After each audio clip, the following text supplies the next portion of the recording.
Les villes, elles aussi, s'organisent face à ces grosses chaleurs qui se multiplient. On le voit bien, de plus en plus de maires optent pour des revêtements moins chauds que le bitume dans les rues. Ça permet de perdre quelques degrés.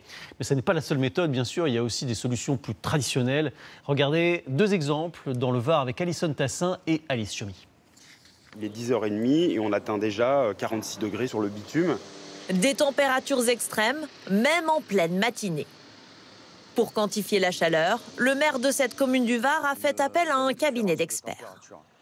Donc là, vous voyez, à l'ombre, on est autour de 25 degrés sur le bitume. Ouais. Donc on a 20 degrés d'écart avec la partie au soleil. Avec un record de 38 degrés enregistré dès le 14 juin, les épisodes de chaleur dans la ville sont plus précoces, plus longs, plus intenses aussi. Le manque de végétation se fait sentir. De la mairie au tennis, il y a environ 600 mètres. Tout le long, on n'a pas un arbre. On a une cinquantaine d'arbres qui ont été coupés pour X raisons. Hein. Ces arbres, ils n'ont jamais été remplacés. Ça va commencer par là.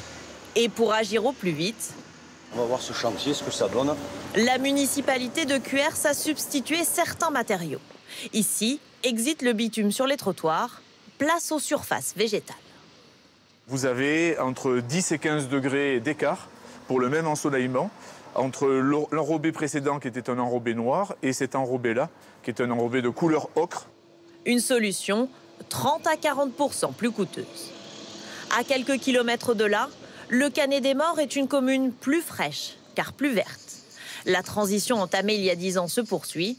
Et pour gagner encore quelques degrés, une partie du parking est transformée en mini-forêt. Ça, c'est un arbre de Montpellier. Ça, c'est du local. 600 plants sur 200 mètres carrés seulement. On va les concentrer et cette forte concentration, cette compétition naturelle entre les plants va permettre en fait d'avoir un accroissement de la forêt qui peut être jusqu'à 5-6 fois plus rapide qu'une forêt naturelle, primaire, avec une biodiversité qui peut aller jusqu'à x20. D'ici 3 ans, cet espace ne demandera plus ni entretien, ni arrosage. Pas d'apport d'eau extérieure non plus, pour les fontaines de la ville. Toutes nos fontaines sont en circuit fermé, c'est-à-dire que c'est de l'eau qui est recyclée. Cette évaporation de l'eau, comme ça, permet de lutter contre les îlots de chaleur et donc faire des îlots de fraîcheur. Le maire met aussi la pression sur les particuliers.